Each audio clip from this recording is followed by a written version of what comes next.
Hi, hello guys. Ito nga pala si Ate Jenalyn Tina. Ay, Jenilyn. Yan, may siya. May nararamdaman. Nga dahil sa Tino, sa spinal cord. Hindi siya makalakad 4 months na daw. Yan guys, kawawa naman Namamayat. Ngayon ko lang kilala ko siya pero ngayon ko lang na nadalaw. Kasi ngayon nga lang din na ni ng kumari ko. Ayan. Namamayat siya. Ito yung mga anak niya. Ito guys yung yung kanilang bahay. Ayan. Anak nila yan. Dito tayo.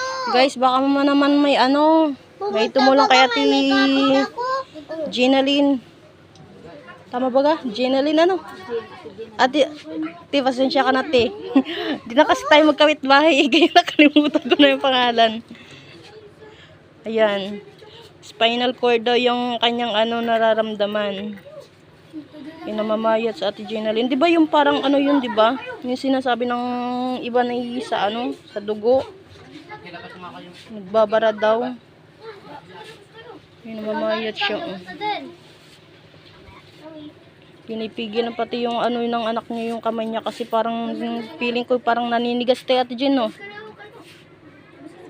kakaawa naman si Ate Jenalyn Kalbo.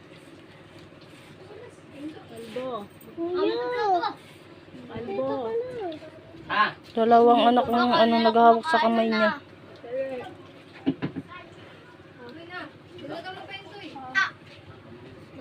Tawag ka gang.